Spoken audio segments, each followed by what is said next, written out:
பல்வேறு விதமான நடவடிக்கைகளிலே நாம் ஈடுபட்டோம். இப்பொழுது கூட அந்த பட்டியலத்திற்காக பாடுபடுகின்ற தலைவர்களை இந்த நேரத்திலே கேட்டுக்கொள்வது, இந்த மாநாட்டிற்கு நீங்களும் வாருங்கள்.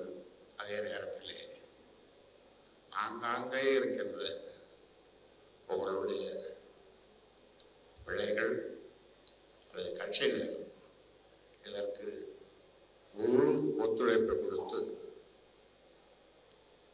நீங்கள் இந்த மாநாட்டுக்கு பிறகு பட்டியலின் தலைவர்கள் சொல்ல வேண்டும், எங்களுடைய முழு ஒத்துழைப்பு இல்லை என்று சொன்னால் இது அமைதியாக நடந்திருக்காது என்று நீங்களே சொல்ல வேண்டும், நீங்களே அறிக்கை விட வேண்டும்.